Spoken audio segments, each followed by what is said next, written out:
Assalamualaikum semuanya. Apa kabar kalian? Semoga dalam keadaan sehat dan dilancarkan rezekinya oleh Allah.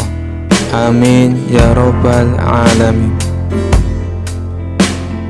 Suatu hari raja ingin kembali menguji kecerdikan Abu Nawas. Dia memanggil Abu Nawas ke istana dan berkata, "Wahai Abu Nawas, aku ingin tahu berapa dalamnya neraka. Kau pasti bisa menemukannya, bukan?" Abu Nawas pun tersenyum kecil. "Hamba siap menjalankan perintah Baginda," katanya, mencoba tetap tenang padahal dalam hati bingung. Keesokan harinya, Abu Nawas membawa sebuah tali panjang dan berjalan keliling kota. Setiap kali bertemu orang, dia berkata, "Aku ditugaskan oleh raja untuk mengukur dalamnya neraka. Apakah ada yang mau ikut membantu?" Orang-orang pun tertawa mendengar pernyataannya. "Bagaimana caranya mengukur neraka, Abu Nawas?" tanya mereka sambil geli. "Tentu saja ada caranya," jawab Abu Nawas serius. "Aku butuh seseorang yang sudah pernah ke neraka dan kembali. Kalau tidak, siapa yang bisa memberitahu caranya?" Orang-orang makin terbahak. Sambil tertawa, mereka berkata, "Tidak ada orang yang pernah kembali dari neraka, Abu Nawas." "Benar sekali," jawab Abu Nawas sambil mengangguk bijak. "Jadi kalau tidak ada yang bisa kembali dari neraka, kenapa raja ingin aku mengukurnya?" Mendengar logika Abu Nawas, orang-orang semakin kagum. Abu Nawas pun melanjutkan perjalanan menuju istana dengan tenang. Sesampainya di hadapan raja, dia menyerahkan tali panjang tersebut. "Baginda, ini tali untuk mengukur dalamnya neraka." Raja tampak bingung. "Bagaimana bisa kau mengukur dalam neraka dengan ini?" Abu Nawas tersenyum penuh arti. "Baginda, tak ada yang tahu berapa dalamnya neraka, karena tak ada yang pernah kembali. Jadi, hamba sarankan Baginda mencobanya sendiri." Raja terdiam sejenak, lalu tertawa terbahak-bahak. "Abu Nawas, kau memang cerdik seperti biasa. Baiklah, aku tak akan memintamu mengukur neraka lagi. Tapi kali ini kau berhasil membuatku tertawa." Dan begitulah Abu Nawas kembali lolos dari tugas aneh raja dengan kecerdikannya yang luar biasa. Kisah selanjutnya. Dikisahkan suatu hari di negeri 1001 malam Baghdad digelarlah acara hajatan besar. Sang Raja Harun al-Rasyid pun berniat merayakan pesta ulang tahun kerajaan bersama-sama dengan seluruh rakyatnya. Pada hari yang telah ditunggu tiba, rakyat Baghdad dikumpulkan di depan pendopo istana. Raja Harun sang penguasa berdiri dan berkata, "Wahai rakyatku yang tercinta, hari ini kita mengadakan pesta ulang tahun kerajaan. Aku akan memberi hadiah kepada para fakir miskin. Aku juga akan memberikan pengampunan kepada para tahanan di penjara dengan mengurangi hukuman menjadi setengah dari sisa hukumannya," seru Baginda kepada rakyatnya. Mendengar ucapan sang raja, tentu rakyat Baghdad bersukaria. Mereka segera berpesta bersama dan menyantap aneka makanan yang telah disediakan. Tak berapa lama kemudian, para pengawal istana membagi-bagikan hadiah kepada fakir miskin. Setelah dipastikan seluruh rakyatnya yang fakir miskin mendapatkan hadiah, raja pun memanggil para tahanan. Tahanan pertama yang mendapatkan kesempatan adalah bernama Sofyan. "Sofyan, berapa tahun hukumanmu?" tanya Baginda. "2 tahun, Baginda," jawab Sofyan. "Sudah berapa tahun kamu jalani?" tanya Baginda lagi. "1 tahun, Baginda," jawab Sofyan. "Kalau begitu, sisa hukumanmu yang 1 tahun aku kurangi menjadi setengah tahun, sehingga hukumanmu tinggal 6 bulan saja," tegas Baginda raja. Selanjutnya dipanggillah Ali. "Berapa tahun hukumanmu, Ali?" tanya Baginda. Dengan nada yang sedih, Ali menjawab, "Mohon ampun Baginda, hamba dihukum seumur hidup," jawab Ali.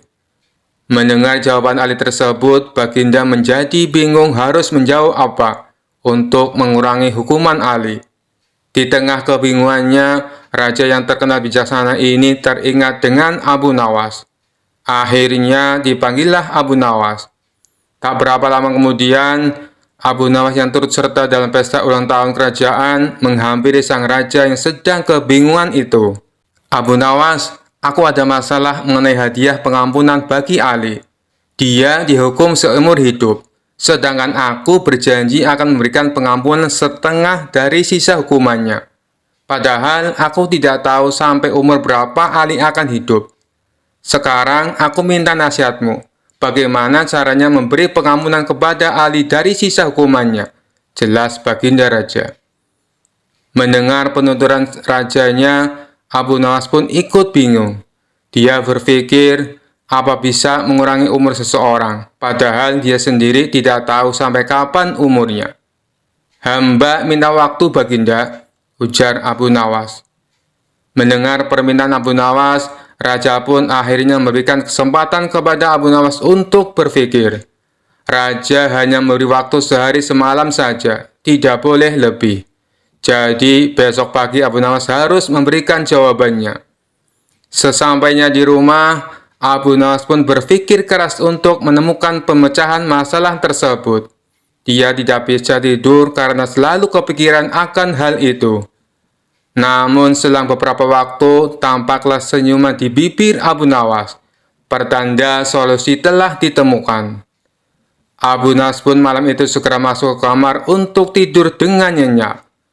Pagi-pagi sekali, Abu Nawas telah bangun. Setelah mandi dan sarapan, dia pun pergi menghadap raja setelah berpamitan kepada istrinya. Hamba sudah mendapatkan cara untuk memecahkan masalah si Ali baginda. Begini baginda, sebaiknya si Ali ini berada di luar penjara dan bisa bebas selama 1 hari. Lalu pada esoknya, dia dimasukkan lagi ke dalam penjara selama 1 hari pula. Lusa juga demikian, sehari bebas, sehari di penjara. Begitu berlangsung terus selama umur si Ali itu, jelas Abu Nawas. Baginda raja tersenyum, engkau memang pandai Abu Nawas. Kalau begitu, kamu juga akan aku beri hadiah, yaitu sekantong keping emas, ujar sang raja. Setelah itu, Abu Nawas pun pulang dengan wajah yang ceria. Kisah selanjutnya. Dikisahkan pada suatu sore yang cerah di kota Baghdad, Abu Nawas sedang duduk santai di sebuah kedai kopi, menikmati secangkir kopi hangat. Di sudut kedai, ia melihat sekelompok orang tengah berdebat dengan penuh semangat. Penasaran dengan topik yang mereka bicarakan, Abu Nawas mendekati kerumunan itu dan mendengarkan lebih dekat. Seorang pria berjubah panjang dengan nada serius berkata, "Kredit motor itu haram, itu sama saja dengan berhutang dengan bunga, yang jelas-jelas riba dan dilarang dalam Islam." Seorang pria lain yang tampak sebagai pedagang motor tersenyum dan menjawab, "Tapi bagaimana mungkin kita bisa membeli motor tanpa kredit? Tidak semua orang punya uang tunai sebanyak itu." Abu Nawas kemudian menyela, "Wahai saudara-saudara, apa yang kalian perdebatkan?" Pria berjubah panjang menjawab, "Abu Nawas, kami sedang berdebat tentang hukum kredit motor. Apa pendapatmu?" Abu Nawas mengaku bijak dan berkata, "Baiklah, mari kita bicarakan ini dengan cara yang sederhana. Bayangkan, jika kita ingin membeli seekor unta, tetapi kita tidak punya cukup uang. Apakah kita bisa membeli unta itu secara cicilan?" Seorang pria dalam kerumunan menjawab, "Tentu saja, selama tidak ada bunga yang dikenakan." Abu Nawas tersenyum lebar. "Nah, begitu juga dengan motor. Jika kita bisa mengatur kredit motor tanpa bunga atau dengan cara yang adil dan tidak memberatkan, bukankah itu sama saja seperti membeli unta dengan cara dicicil?" Pria berjubah panjang berargumen, "Tapi kredit motor selalu ada bunganya. Itu yang membuatnya jadi riba." Abu Nawas mengangguk, "Benar saudaraku, namun kita bisa mencari solusi yang lebih kreatif. Misalnya, bagaimana jika dealer motor menaikkan sedikit harga motornya dan menyebutnya sebagai biaya administrasi? Bukankah itu lebih baik daripada menyebutnya sebagai bunga?" Pria pedagang motor tertawa kecil dan berkata, "Abu Nawas, ide itu bisa saja dilakukan, tapi bagaimana memastikan semua orang paham dan setuju dengan cara itu?" Abu Nawas tertawa dan berkata, "Itu tugas kita bersama untuk menjelaskan dan memastikan bahwa semua pihak paham dan setuju. Yang penting adalah niat dan cara kita menjalankannya. Jika niat kita baik dan cara kita adil, maka insya Allah tidak ada masalah." Pria berjubah panjang masih tampak ragu. Tapi bagaimana jika dealer motor tidak jujur dan malah mengambil keuntungan kita lebih banyak? Abu Nawas mengangguk dengan serius. Itu sebabnya kita harus tetap waspada dan memastikan bahwa semua transaksi dilakukan dengan jujur. Seperti halnya kita memeriksa timbangan pedagang sayur, kita juga harus memastikan dealer motor bertransaksi dengan adil. Kerumunan tertawa mendengar analogi Abu Nawas. Suasana yang tadinya tegang menjadi cair dengan humor dan kebijaksanaan Abu Nawas. Pria berjubah panjang akhirnya tersenyum dan berkata, "Abu Nawas, kamu yang pintar membuat hal yang rumit menjadi sederhana. Mungkin memang benar, yang terpenting ada niat baik dan keadilan dalam setiap perbuatan kita." Abu Nawas mengangguk sambil menyeruput kopinya. "Benar saudaraku, jadi mari kita terus berbuat baik dan menjalankan segala sesuatu dengan adil, termasuk dalam urusan kredit motor." Kisah selanjutnya. Dikisahkan suatu hari di sebuah kota yang penuh dengan kegiatan dan keramaian, Abu Nawas sedang duduk di sebuah warung kopi, menikmati secangkir teh hangat. Seorang pemuda yang penasaran mendekatinya dan bertanya, "Abu Nawas, mengapa Tuhan kita diberi nama Allah?" Abu Nawas tersenyum lembut, memahami bahwa ini adalah pertanyaan mendalam dan penuh makna. Dia mengajak pemuda tersebut dan beberapa orang lainnya yang juga tertarik untuk duduk bersamanya. Abu Nawas memulai dengan nada yang tenang. "Wahai pemuda, pertanyaanmu sangat penting dan bermakna. Nama Allah adalah sesuatu yang sangat agung dan memiliki makna yang dalam. Namun, izinkan saya bercerita sebuah kisah untuk menjelaskan hal ini." Dia lalu bercerita, "Suatu malam, saya bermimpi dengan orang bijak yang sangat tua. Orang tua tersebut mengajak saya berjalan-jalan di sebuah taman yang sangat indah. Di tengah-tengah taman, ada sebuah pohon yang sangat besar dan kokoh. Orang tua itu berkata, 'Abu Nawas, apakah kamu tahu mengapa pohon ini disebut pohon kehidupan?' Abu Nawas melanjutkan, saya menjawab, 'Mungkin karena pohon ini memberi kehidupan kepada banyak makhluk dengan daun dan buahnya.' Orang tua itu tersenyum dan berkata, 'Benar sekali. Nama pohon ini mencerminkan sifat dan peranannya dalam kehidupan.' Lalu dia bertanya lagi, 'Abu Nawas, apakah kamu tahu mengapa Tuhan kita diberi nama Allah?' Penduduk yang mendengarkan kisah Abu Nawas mulai tertarik dan memperhatikan dengan seksama. Abu Nawas melanjutkan dengan nada yang lebih serius.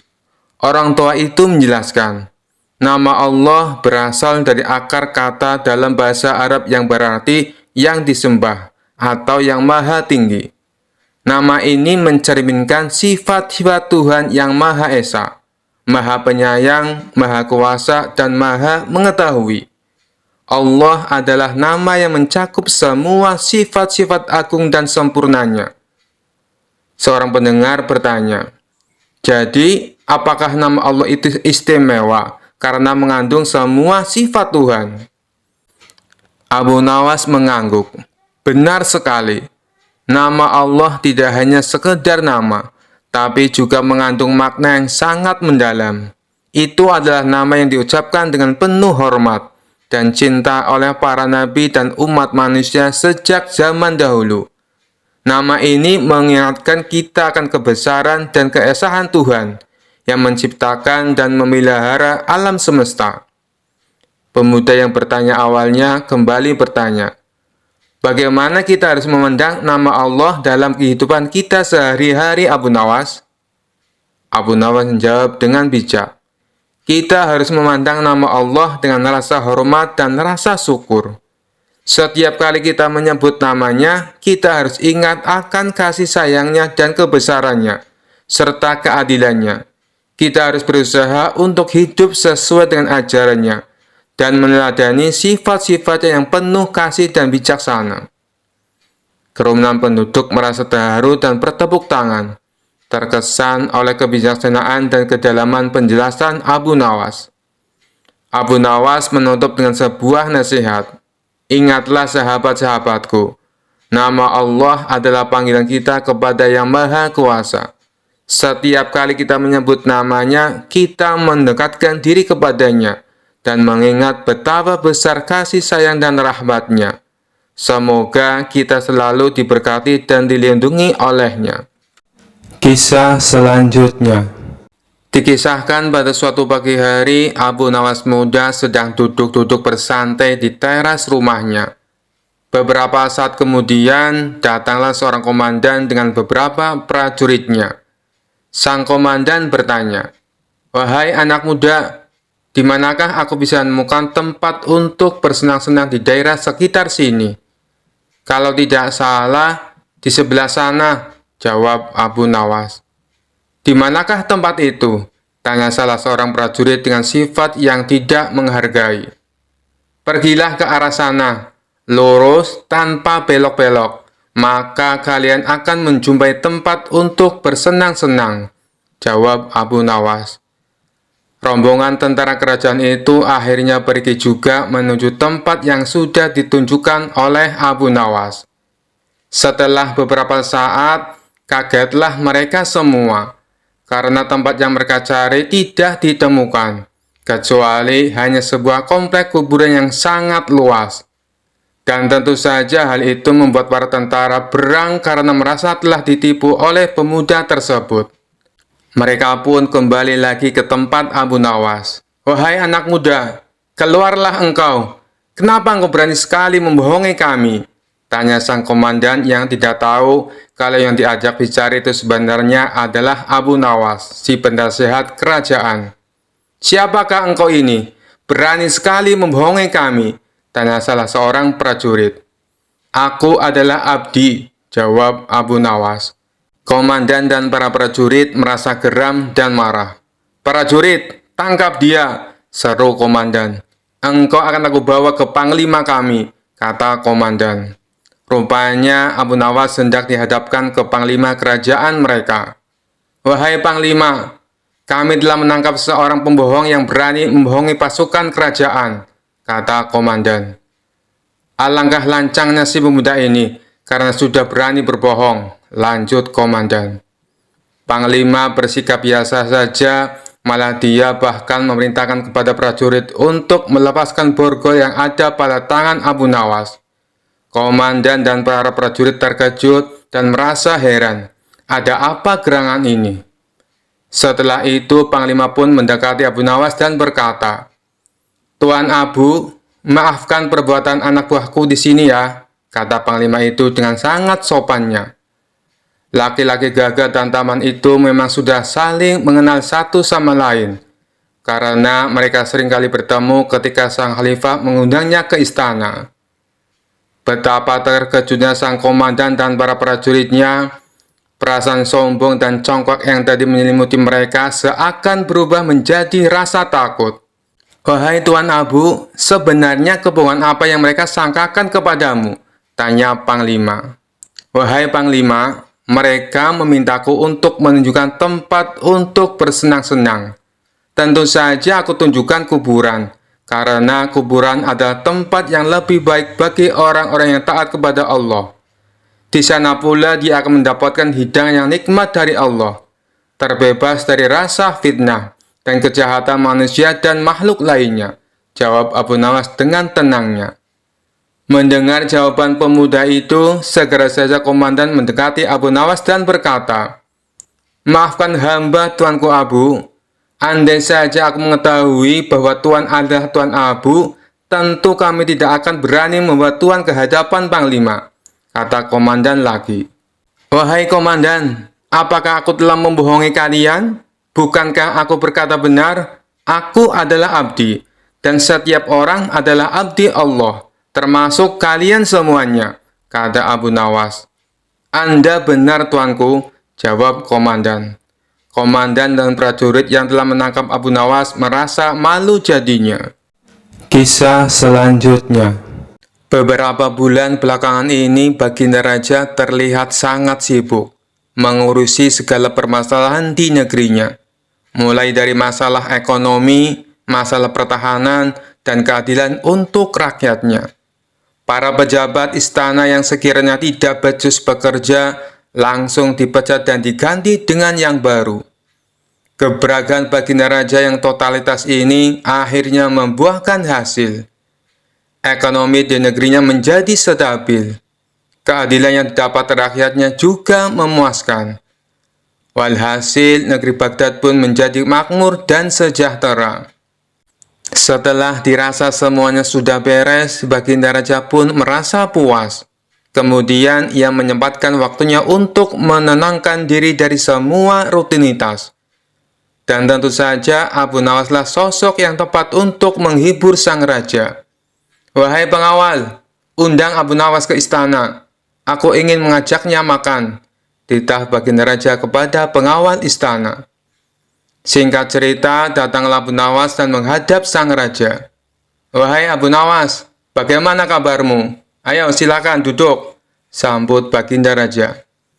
Tak berselang lama setelah mereka berdua duduk, hidangan pun datang dan diletakkan di meja makan. Melihat ada ayam panggang, mendadak perut Abu Nawas keroncongan. Ia sudah tak sabar ingin segera melahapnya. Tiba-tiba kembali datang hidangan yang kedua, yaitu sayur sop ayam. Kemudian disusul dengan hidangan yang ketiga, yaitu ayam goreng dan ayam bakar. Mata Abu Nawas tampak tak berkedip melihat semua hidangan yang tersedia di meja makan. Baginda Raja yang menangkap tingkah Abu Nawas ini mencoba untuk menggodanya. Hai Abu Nawas, sepertinya kamu sudah sangat lapar ya? Tanya Baginda Raja. Tidak Paduka, saya sih biasa saja. Justru hidangan ini yang sepertinya tidak betah lama-lama di atas piring. Mereka seolah-olah ingin segera terbang masuk ke dalam perut saya, celetuk Abu Nawas. Baginda Raja pun seketika tertawa dengan jawaban konyol Abu Nawas. Hai Abu Nawas, kamu boleh memakan semua hidangan ini, tapi ada syaratnya, ujar Baginda Raja. Apa syaratnya Paduka? Tanya Abu Nawas tidak sabar. Berhubung menu hidangannya serba ayam, buatlah 2 pertanyaan sulit yang berhubungan dengan ayam, pinta Baginda Raja. Waduh, ada-ada saja Baginda Raja. Perut sudah keroncongan, masih saja dikerjain, batin Abu Nawas. Setelah berpikir sejenak, Abu Nawas pun mulai dengan pertanyaan pertama. Baiklah Paduka, apa yang membedakan antara nama manusia dan nama ayam? Tanya Abu Nawas. Baginda Raja pun mencoba berpikir untuk menemukan jawabannya. Namun akhirnya ia menyerah. Itu pertanyaan sulit Abu Nawas, aku tak bisa menjawabnya. Beritahu aku apa jawabannya, pinta Baginda Raja. Bedanya adalah ketika manusia masih hidup namanya banyak sekali. Ada Hasan, ada Husain, ada Ibrahim, dan masih banyak lainnya. Tapi ketika mati namanya hanya menjadi satu, yaitu almarhum. Sedangkan ayam ketika masih hidup namanya cuma satu, yaitu ayam. Tapi ketika meninggal namanya menjadi banyak. Ada ayam panggang, ayam bakar, ayam goreng, dan masih banyak lainnya. Jelas Abu Nawas. Spontan Baginda Raja pun tertawa mendengarnya. Bagus, bagus. Sekarang berikan saya pertanyaan kedua, balas Baginda Raja. Apa nama bagian ayam yang tidak pakai ayam? Tanya Abu Nawas. Itu sih gampang Abu Nawas. Jawabannya adalah paha, kata Baginda Raja dengan cepat. Paha, ya paha ayam, ujar Abu Nawas. Kalau begitu, tulang Abu Nawas, jawab Baginda Raja. Tulang, ya tulang ayam, balas Abu Nawas. Bagaimana kalau sayap? Jawab Baginda Raja terus mencoba. Sayap juga sayap ayam. Jawaban Paduka salah semua, kata Abu Nawas. Ya sudah Abu Nawas, aku menyerah. Apa jawabannya? Jawabannya adalah telur ayam digoreng jadi telur mata sapi. Tidak mungkin kan disebut telur mata ayam? Jelas Abu Nawas. Untuk kesekian kalinya baginda raja kembali tertawa. Mereka berdua pun akhirnya mulai menyantap hidangan. Setelah jamuan makan selesai, baginda raja berkata kepada Abu Nawas, "Hari ini aku sangat terhibur. Terima kasih Abu Nawas," kata baginda raja. Abu Nawas pun lalu dipersilakan pulang dan diberi hadiah sekantung uang. Kisah selanjutnya. Suatu hari saat Abu Nawas di rumah, tiba-tiba datang beberapa prajurit istana menemuinya. "Tuan Abu, Anda diperintah baginda raja untuk menghadap," kata salah satu prajurit. "Bukannya kemarin aku baru saja menghadap baginda raja, kenapa disuruh menghadap lagi?" tanya Abu Nawas heran. "Kami tidak tahu Tuan Abu. Silakan nanti Tuan tanyakan sendiri kepada baginda raja," jawab prajurit istana.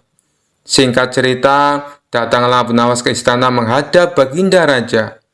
"Ampun Paduka yang mulia, ada perlu apa lagi Paduka memanggil hamba?" tanya Abu Nawas. Baginda raja lalu mengutarakan masalah yang selama ini mengganggunya.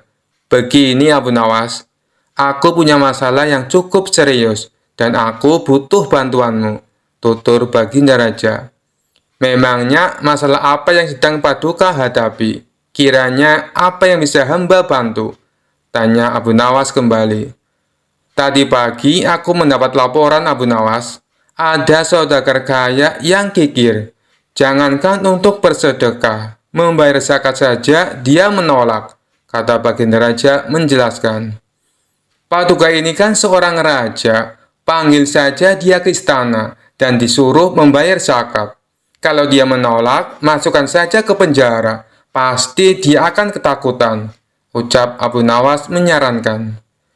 "Sebenarnya bisa saja aku berbuat demikian, tapi apakah ada cara yang lebih baik dan lebih bijaksana, supaya dia bisa sadar tanpa harus ada paksaan?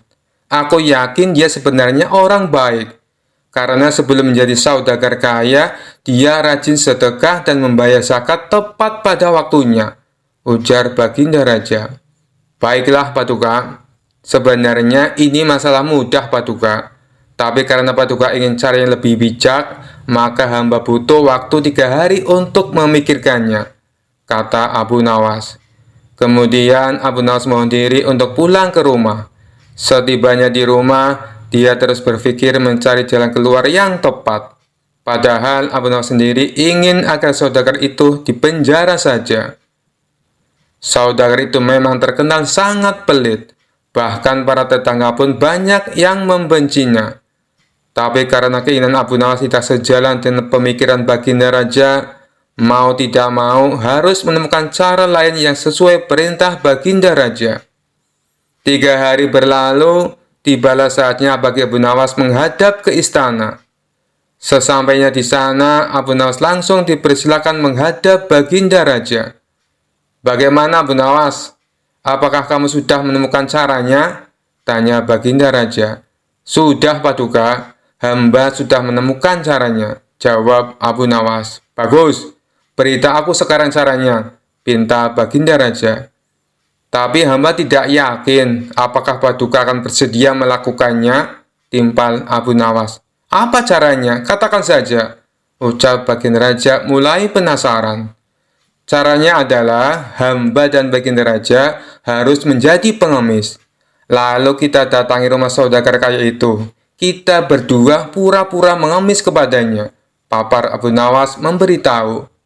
"Memangnya harus aku yang melakukan? Apa tidak bisa diwakilkan?" tanya baginda raja. "Tidak bisa Paduka, karena ini adalah cara satu-satunya," jawab Abu Nawas. Awalnya baginda raja ragu atas ide konyol Abu Nawas itu. Namun karena ingin menyadarkan saudagar pelit tersebut, akhirnya raja bersedia menuruti saran Abu Nawas. Esok harinya, Abu Nawas dan baginda raja mendatangi rumah saudagar kaya itu dengan mengenakan baju layaknya seorang pengemis. Setibanya di rumah saudagar kaya itu, mereka tidak langsung mendatangi rumahnya. Kita awasi dulu Paduka. Tunggu saudagar itu keluar. Kalau kita ke sana sekarang, nanti yang akan menemui kita adalah penjaganya. Kita pasti akan diusir.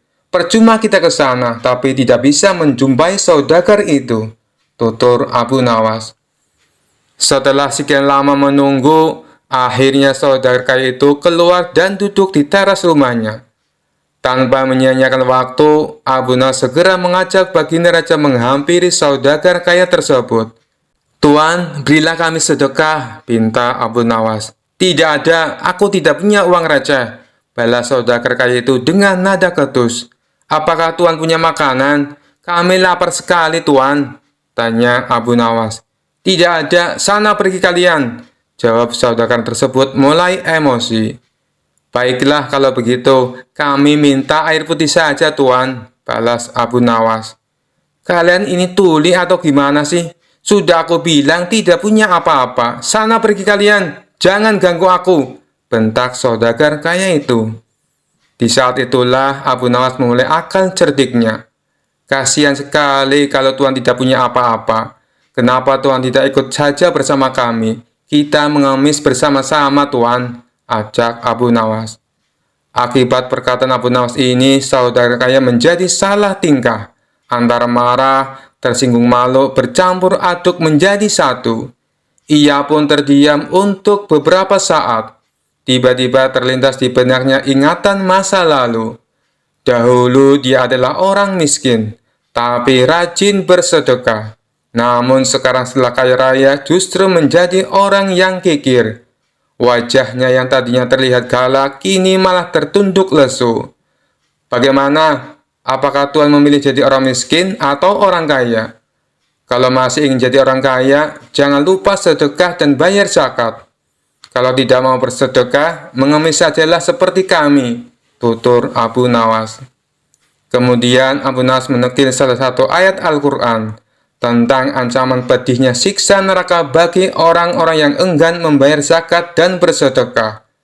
Seketika saudara tersebut langsung meneteskan air mata. Astagfirullah, aku hilaf telah berbuat zalim, kata saudara itu sesenggukan. Siapa sebenarnya kalian? Kalian telah menyadarkan kesalahanku. Mari, masuklah ke dalam. Aku akan berikan kalian makanan, ajak saudara kaya tersebut. Tidak perlu. Kami datang ke sini bukan untuk mengemis, tapi untuk menyadarkanmu, sahut Abu Nawas. Kemudian Abu Nawas dan baginda raja menunjukkan jati diri yang sebenarnya. Betapa kagetnya saudara kaya itu, karena ternyata orang yang ada di hadapannya adalah rajanya sendiri. Saudagar kaya itu pun langsung duduk bersimpuh memohon maaf kepada baginda raja. Sejak kejadian tersebut, akhirnya saudagar kaya ini rajin sedekah dan taat membayar zakat. Kisah selanjutnya. Dikisahkan pada suatu hari Abu Nawas dipanggil ke istana untuk menghadap baginda raja. Setibanya di istana, baginda langsung mempersilakan Abu Nawas duduk di hadapannya. Ada gerangan apa Paduka memanggil hamba? Tanya Abu Nawas. Begini Abu Nawas, aku mengundangmu kali ini sama sekali bukan untuk mengerjai ataupun mempermainkanmu, tutur baginda raja serius. Aku sangat benar-benar butuh bantuanmu. Barangkali kamu bisa memecahkan masalahku ini, kata baginda raja melanjutkan. Memangnya ada masalah apa baginda? Saya siap mendengarkan keluhan Paduka, balas Abu Nawas. Lalu baginda raja pun menceritakan masalahnya. Beberapa hari yang lalu, sahabat saya yang seorang raja Yahudi berkunjung ke istana. Karena lama tak berjumpa, saya pun menyambutnya dengan senang hati. Akan tetapi tanpa diduga, dia mengucapkan salam kepadaku. Assalamualaikum, yang artinya keselamatan bagi kalian semua. Tanpa pikir panjang, aku segera menjawabnya sesuai dengan yang diajarkan oleh agama Islam, yaitu ketika mendapatkan salam dari orang yang bukan Islam, hendaklah menjawab dengan ucapan wassalamualaikum, yang artinya kecelakaan bagi kamu. Tapi dengan jawaban itu tentu saja dia merasa tersinggung. Kemudian raja itu berkata kepadaku, mengapa kamu tega membalas salamku yang penuh dengan doa keselamatan, dijawab dengan doa yang mengandung kecelakaan? Saat itu aku sungguh tak bisa berkata apa-apa, wahai Abu Nawas. Aku hanya bisa terdiam. Jujur saja aku merasa bersalah. Tapi aku juga tak mungkin melanggar syarat agama Islam. Pertemuanku dengan dia selanjutnya tak berjalan sebagai mestinya. Aku sudah berusaha menjelaskan bahwa aku hanya menjalankan apa yang dianjurkan oleh ajaran Islam. Akan tetapi dia masih tak bisa menerima penjelasanku. Akibatnya dia memandang kurang baik dengan ajaran Islam. Dan ketika dia akan pamit pulang, dia sempat mengatakan kepadaku, "Bila kamu mempunyai alasan yang bisa aku terima atas jawaban salammu itu, kita akan tetap bersahabat. Tetapi kalau kamu tidak menemukan alasannya, maka persahabatan kita pun berakhir. Aku tunggu jawabanmu di pertemuan berikutnya." Dia pun lalu pergi meninggalkan istana. Setelah mendengar panjang lebar penuturan cerita Baginda Raja, Abu Nawas dengan santainya berkata, "Kalau itu permasalahannya, insya Allah hamba bisa memberi jalan keluar, dan Paduka masih bisa tetap bersahabat baik dengan Raja Yahudi itu." "Benarkah Abu Nawas?" tanya Baginda Raja kegirangan. Raut wajah Baginda yang tadinya sedih mendadak langsung berubah menjadi ceria. "Cepat katakan padaku, wahai Abu Nawas. Jangan biarkan aku menunggu," pinta Baginda Raja. Abu Nawas lalu menjelaskan, "Nanti kalau Baginda Raja bertemu lagi dengan Raja Yahudi itu, katakan saja padanya, hanya di dalam agama Islamlah yang tidak menyekutukan Tuhan. Karena Islam tidak berkeyakinan Tuhan itu punya anak. Sedangkan agama Yahudi menganggap Uzair adalah anak Tuhan. Begitu juga dengan Nasrani yang menganggap Isa adalah anak Tuhan. Wajar bila orang Islam membalas salam kepada orang yang bukan Islam dengan kalimat wassalamu alaikum, yang artinya celakalah bagi kalian. Kalimat itu bukan berarti mendoakan orang untuk celaka, melainkan semata-mata karena ketulusan dan kejujuran Islam yang masih bersedia memperingatkan orang lain atas kecelakaan yang akan menimpanya bila mereka tetap berpegang teguh pada keyakinan yang keliru. Mendengar solusi yang diberikan oleh Abu Nawas, kegundahan Baginda Raja langsung sirna seketika. Kali ini saking gembiranya, Baginda menawarkan agar Abu Nawas memilih sendiri hadiah apa yang dia sukai. Namun Abu Nawas tak memilih apa-apa, karena baginya tak selayaknya dia menerima upah dari ilmu agama yang dia sampaikan. Kisah selanjutnya. Dikisahkan malam itu Raja Harun al-Rasyid mengalami kesulitan untuk tidur. Ia memejamkan matanya selama beberapa menit, namun hasilnya tetap nihil. Hingga pertengahan malam ia belum juga menguap. Raja Harun al-Rasyid memanggil salah seorang pengawal istana. "Umumkan kepada seluruh rakyat kerajaan, barang siapa bisa membuat raja tertidur akan diberi 10 karung koin emas," kata Raja Harun al-Rasyid. Pengawal istana bergegas memberi isyarat kepada bawahannya agar bergerak cepat. Lantaran sejak habis sholat Isya sampai waktu menunjukkan pada malam, hujan gerimis belum juga berhenti. Tak lama berselang, datanglah 2 orang peserta yang kebetulan pada malam itu tidak bisa tidur. Mendengar penjelasan dari pengawal istana, keduanya berminat mengikuti sayembara. Peserta pertama masuk ke dalam bilik kamar pribadi raja, menata posisi duduknya. Ia memulai dengan sebuah cerita. Dahulu kala ada pemuda durhaka bernama Sa'labah. Kelakuan kurang ajarnya mengeris hati orang tuanya sampai menjelang wafat. Ia sakaratul maut hingga berbulan-bulan. Bahkan doa Rasulullah pun tidak dikabulkan, kecuali setelah dimaafkan dan diridhoi oleh kedua orang tuanya.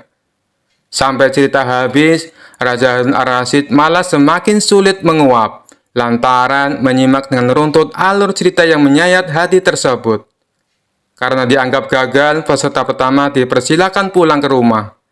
Di saat bersamaan, peserta kedua memasuki ruangan. Peserta kedua duduk bersila di kursi yang sudah disediakan pengawal istana. Dengan percaya diri, ia mulai mendongeng. Begitu cantik jelitannya Ratu Balkis, membuat siapapun kepincut, termasuk para jin.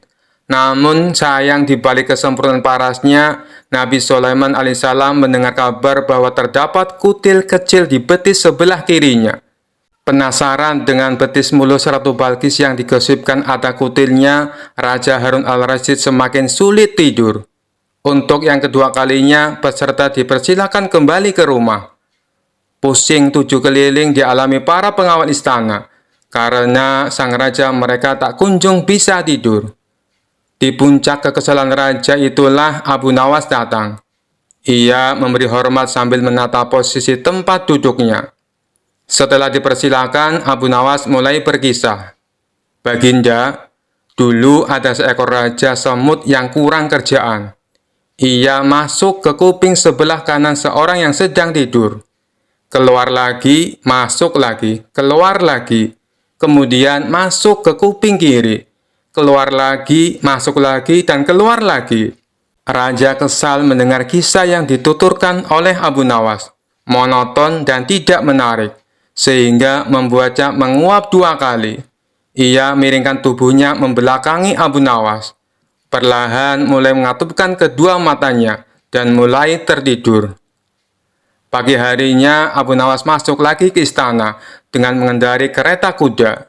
10 karung diangkat ke dalam kereta satu persatu. Penjaga pintu istana geleng-geleng kepala ketika kereta kuda keluar pintu gerbang.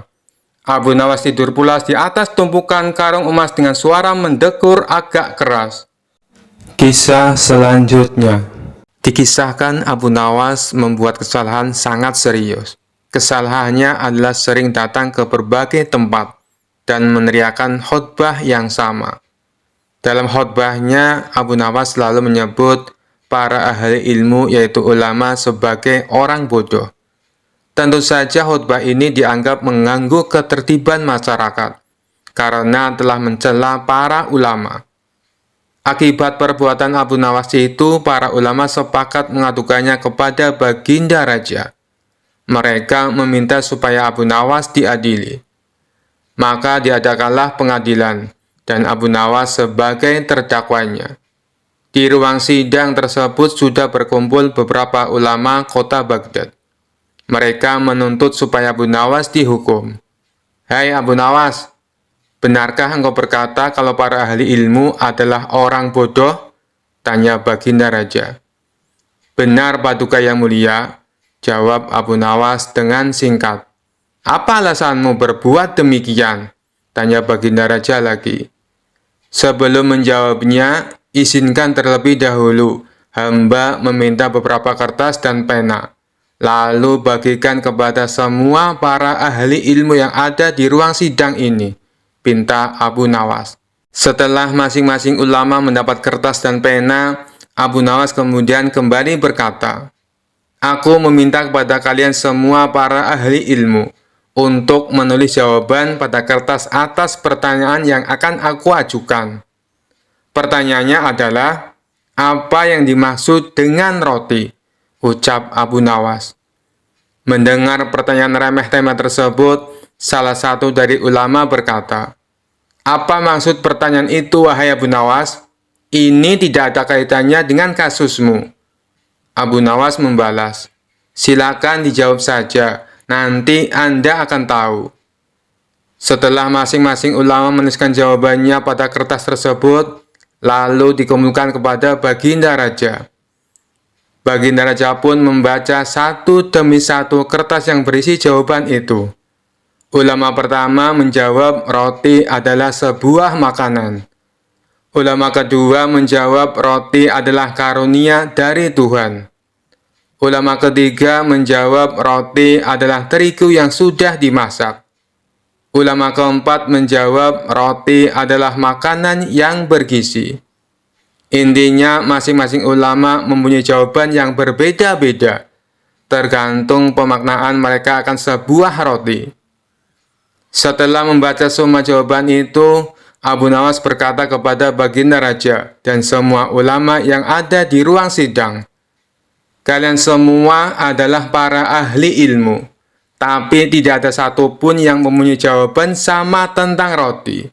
Wahai Baginda Raja, jika mereka tidak bisa memiliki jawaban yang sama tentang roti, Apakah mereka berhak menentukan khotbahku benar atau salah? Inilah maksudku mengatakan, kalau mereka para ahli ilmu adalah orang bodoh.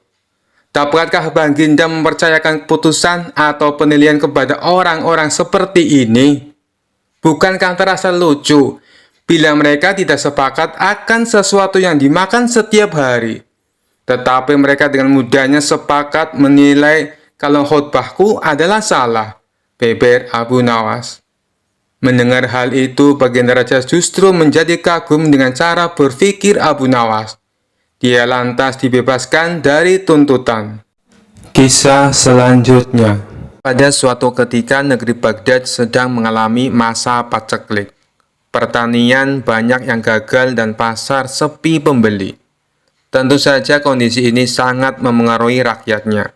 Banyak warga mengalami kesusahan tak terkecuali Abu Nawas. Dia dan istrinya terkadang harus berpuasa karena tidak ada makanan.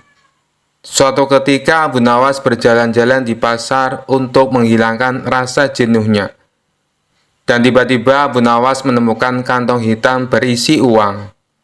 Maka dibawanya kantong hitam tersebut dan langsung ditanam di dalam tanah. Abu Nawas merenung sepanjang malam. Pikirannya bertanya-tanya apakah uang di dalamnya akan diambil atau tidak. Hatinya berpikir untuk mengambilnya, karena keluarganya sedang mengalami kelaparan.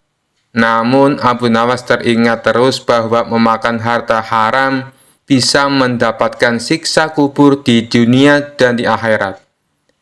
Akan tetapi dirinya juga teringat hadis Nabi yang mengatakan, bila Allah memberimu hadiah tanpa kamu minta, maka terimalah hadiah itu.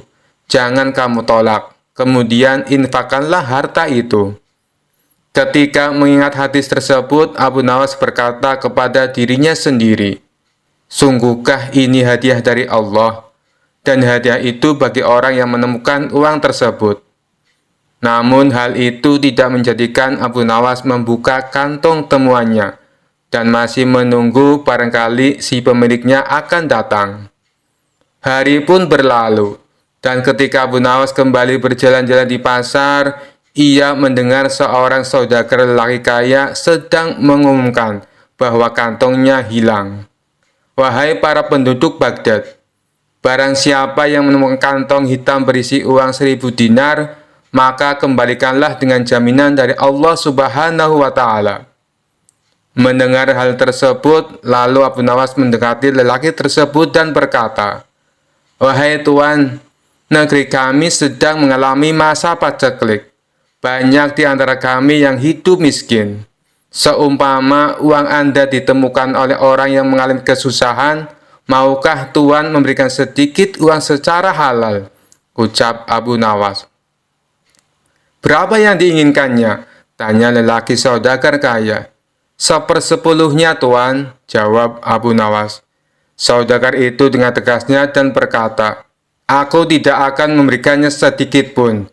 Jika ia tidak mengembalikannya padaku, maka di akhirat nanti akan aku tuntut di hadapan Allah. Mendengar perkataan tersebut, Abu Nawas segera kembali ke rumahnya dan menceritakan kepada istrinya bahwa ia telah menemukan pemilik kantong uang tersebut. Apa yang harus aku lakukan? Apakah aku harus mengembalikan uang itu? Tanya Abu Nawas. Mendengar hal itu, istrinya agak marah. Aku dan anak-anakmu telah menderita kemiskinan bersamamu selama 50 tahun. Bahkan saat ini kita hanya mempunyai satu pakaian dan dipakai bergantian untuk sholat. Selama hidup kita belum pernah makan buah dan daging. Datangilah pemiliknya, desaklah ia agar memberikan 1/10 dari uangnya. Jika ia tidak setuju, maka mintalah 1/100-nya. Tapi jika masih tidak setuju, maka mintalah 1/1000-nya, yang berarti menerima 1 dinar. Karena 1 dinar lebih baik daripada tidak sama sekali, kata istrinya. Mendengar penjelasan istrinya itu, lalu Abu Nawas pergi kembali menemui saudagar kaya di pasar. Tuan, sebenarnya sayalah penemu kantong berisi uang. Apakah Tuhan bersedia memberikan sedikit uang tersebut kepada saya, meskipun hanya 1 dinar? Karena beberapa hari ini keluarga saya belum makan, Tuhan, kata Abu Nawas. Namun saudagar kaya itu tetap pada pendiriannya untuk tidak memberikan uang tersebut. Maka diajaklah saudagar itu ke rumah Abu Nawas. Dan setibanya di rumah, lalu Abu Nawas menyerahkan kantong tersebut. Benarkah ini kantong Tuan?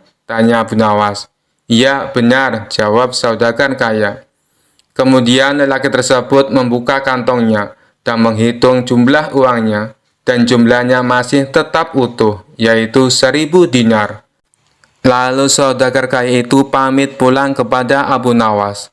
Namun belum juga melewati pintu keluar, tiba-tiba saudagar kaya itu berhenti dan berkata, "Wahai orang tua, aku akan menceritakan kepadamu mengenai kantong ini. Ayahku telah mewariskan kepadaku uang 3.000 dinar. Sebelum meninggal, ayah berpesan kepadaku untuk membagikan sepertiganya kepada orang yang berhak menerimanya. Dan aku juga disuruh menjual warisan ternak, lalu menginfakkannya. Sebagian lagi aku gunakan untuk pergi haji, maka aku pun melaksanakan wasiat itu. Dan wasiat untuk membagikan sepertiga uang dari kekayaanku. Uang tersebut aku letakkan pada kantong ini.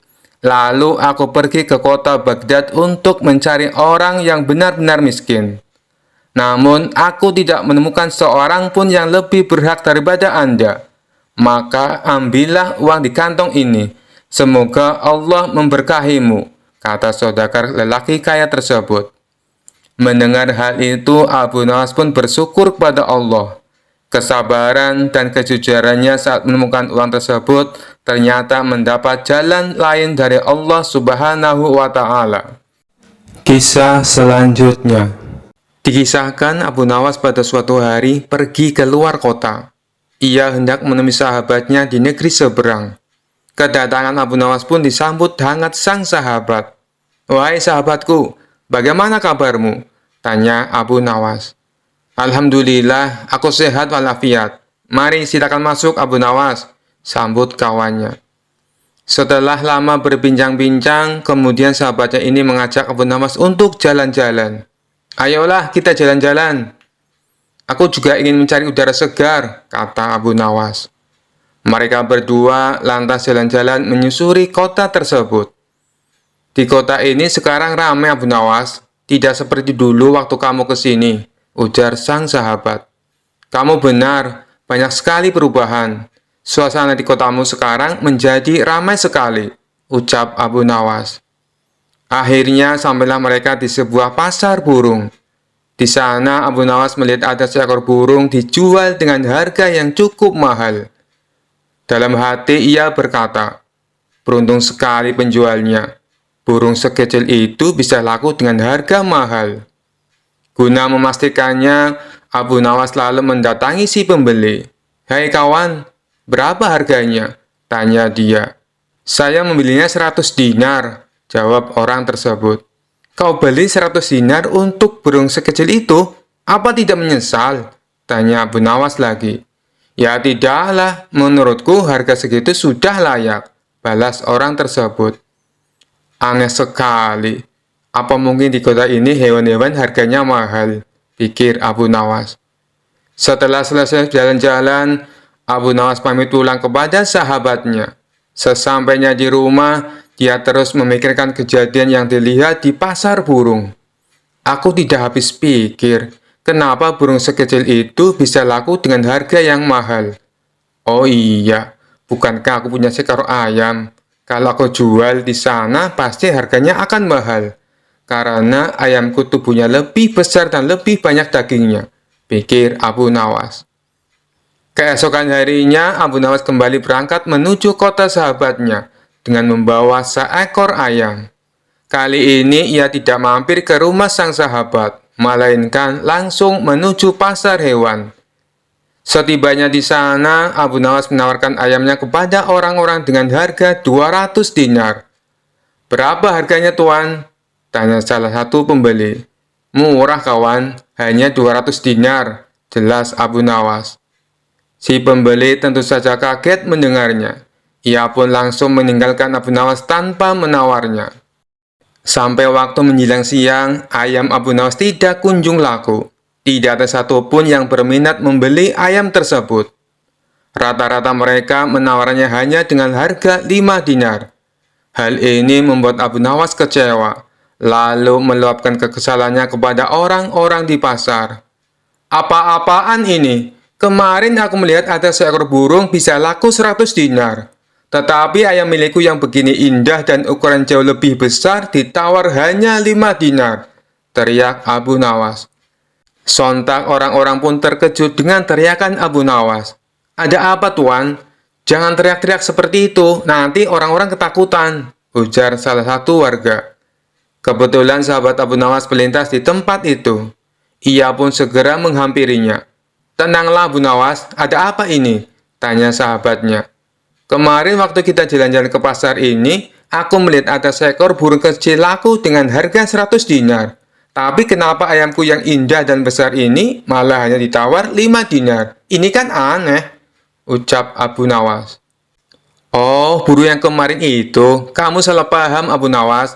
Itu bukan burung biasa. Burung itu adalah burung beo. Keistimewaan burung beo bisa bicara seperti manusia. Jadi wajar kalau harganya mahal. Bukan karena tubuhnya yang kecil, terang sang sahabat. Sejenak Abu Nawas terdiam. Ia pun mulai menyadari atas kekeliruannya. Tapi untuk menutupi rasa malu, Abu Nawas pun berkata, kalau burung itu bisa bicara, ayamku ini malah bisa berpikir, katanya. Berpikir? Maksudnya bisa berpikir seperti manusia? Tanya sahabatnya penasaran. Benar sekali. Dia tahu mana ayam betina dan jantan. Buktinya, dia tidak mau mengawini ayam jantan, ucap Abu Nawas. Mendengar hal itu, orang-orang yang ada di pasar seketika tertawa terpingkal-pingkal. Kisah selanjutnya. Dikisahkan pada suatu waktu, Baginda Raja Harun al-Rasyid sangat gundah hatinya. Seperti biasa, dirinya ingin sosok Abu Nawas hadir di istana untuk menghibur hati sang raja. Namun setelah beberapa kali dipanggil, Abu Nawas belum juga menampakkan batang hidungnya. Entah kenapa. Setelah lama berpikir, akhirnya Baginda Raja menemukan cara agar Abu Nawas bisa hadir di istana kerajaan. Raja menyuruh 3 orang prajurit untuk pergi ke rumah Abu Nawas agar buang air besar di tempat tidurnya. Pengawal, pergilah ke rumah Abu Nawas dan beraklah di tempat tidurnya. Dan kalau kalian berhasil, maka masing-masing akan kuberikan uang 1000 dirham, titah Baginda Raja. Daulat Paduka, jawab ketiga pengawal itu secara bersamaan. Sementara itu, duduk di sebelahnya ada Kipati yang mendengar obrolan rajanya dengan ketiga pengawal itu. Karena tugas yang diberikan kepada 3 anak buahnya yang agak aneh, Kipati memberanikan diri untuk bertanya kepada sang raja. Maaf Paduka, bukankah tugas yang diberikan itu tampak aneh dan menghina? Tanya sang patih. Memang benar, tapi itulah siasatku agar Abu Nawas segera hadir ke istana, jawab Baginda Raja. Apakah gerangan rencana Baginda? Tanya patih. Nanti kamu akan segera mengetahuinya. Dan sekarang kamu ikutilah ketiga anak buahmu itu, dan intailah mereka, dan sampaikan kepada Abu Nawas. Bila dia berhasil menggagalkan tugas pengawalnya, maka Abu Nawas akan aku beri uang 3000 dirham. Dan sekaligus ia boleh memukul utusanku itu, titah Baginda Raja. Utusan tiba di rumah Abu Nawas.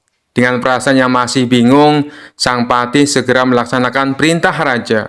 Dia segera berkemas dan menuju ke rumah Abu Nawas. Tidak berapa lama kemudian, utusan Baginda Raja sudah tiba di depan pintu rumah Abu Nawas. Kami diutus oleh Baginda Raja untuk buang air besar di tempat tidurmu. Karena ini perintah raja, kamu tidak boleh menolak, kata salah satu utusan itu. Saya sama sekali tidak keberatan. Silakan saja kalau kalian mampu melaksanakan perintah raja, jawab Abu Nawas dengan santainya. Betul? Tanya utusan raja. Iya, silakan saja, sahut Abu Nawas. Abu Nawas mengawasi orang-orang itu beranjak ke tempat tidurnya dengan geram. Perak di tempat tidurku, betul-betul kelewatan, gumam Abu Nawas dalam hati. Abu Nawas memutar otaknya bagaimana caranya agar para utusan itu mengurungkan niatnya. Setelah berpikir beberapa saat, Abu Nawas akhirnya menemukan cara untuk menggagalkan tugas para utusan itu. Pada saat para utusan itu hendak bersiap-siap buang air besar, mendadak Abu Nawas berkata dari balik jendela kamar, "Hai para utusan raja, ada yang lupa saya sampaikan kepada kalian," kata Abu Nawas. "Apa itu?" tanya salah satu utusan raja. "Saya ingatkan, supaya kalian jangan melebihi perintah baginda raja. Jika kalian melanggar, saya akan pukul kalian dengan sebuah pentungan besar. Dan setelah itu saya akan laporkan kepada baginda bahwa kalian melanggar perintahnya," jawab Abu Nawas dengan serius. Dengan cekatan, Abu Nawas segera mengambil sebatang kayu besar yang ada di dapur rumahnya. Bahkan kini Abu Nawas sudah mengambil pentungan kayu besar itu. "Hei, apa maksudmu tadi Abu Nawas?" tanya salah satu utusan. "Ingat, perintah raja hanya buang air besar saja dan tidak boleh lebih dari itu," jawab Abu Nawas. "Iya, benar," jawab utusan itu. "Aku ulangi lagi, hanya buang air besar saja, tidak boleh lebih. Ingat, tidak boleh kencing, tidak boleh buka celana, tidak boleh cebok, hanya buang air besar saja," tegas Abu Nawas dengan seriusnya. "Mana mungkin, itu tidak mungkin. Kami juga harus buka celana dan kencing," jawab salah satu utusan. "Aku akan pukul kalian sekeras-kerasnya jika kalian melanggar perintah raja," sahut Abu Nawas. Para utusnya itu saling pandang kebingungan dengan ucapan Abu Nawas itu. Tiba-tiba ada suara seseorang yang memanggil Abu Nawas. "Abu Nawas!" Karena ada suara yang sudah tidak asing lagi didengar, Abu Nawas serta para utusan segera berkumpul untuk menemui asal suara itu. Ternyata suara itu adalah suara Ki Patih, yang merupakan orang kepercayaan baginda Raja Harun al-Rasyid. "Aku sudah mendengar perdebatan kalian. Baginda Raja memang merintahkan para utusan untuk berak di tempat tidurmu. Jika 3 orang ini sanggup, mereka masing-masing akan mendapatkan 1000 dirham. Jika mereka gagal, maka mereka boleh engkau pukul sesuka hatimu," kata Ki Patih. "Oh, begitu. Lalu hadiah dari baginda untukku berapa, tuanku?" tanya Abu Nawas. "Sekarang juga engkau boleh menghadap baginda raja untuk menerima 3000 dirham," jawab Ki Patih. "Hah?" Abu Nawas kaget disertai rasa gembira. Segera saja Abu Nawas mengambil pentungan. Lalu 3 orang utusan yang mau buang air besar tadi dipentungi pantatnya. "Ampun Abu Nawas, apa kalian mau buang air besar di tempat tidurku?" "Tidak, ampun." Ketiga utusan itu lari terbirit-birit. Ki Patih dan Abu Nawas tertawa terpinggal-pinggal dibuatnya. Sesaat setelah itu Ki Patih berkata, "Abu Nawas, baginda sangat yakin engkau dapat mengatasi masalah ini. Baginda memang menginginkan kehadiranmu di istana untuk menghibur hatinya yang saat ini sedang gundah gulana." Abu Nawas menyetujui permintaan sang patih, dan mereka segera berangkat menuju istana setelah semua persiapan dilakukan. Sekian dulu perjumpaan kita kali ini. Sampai bertemu lagi di kisah-kisah selanjutnya. Terima kasih yang sudah subscribe dan setia menonton channel ini. Wassalamualaikum warahmatullahi wabarakatuh.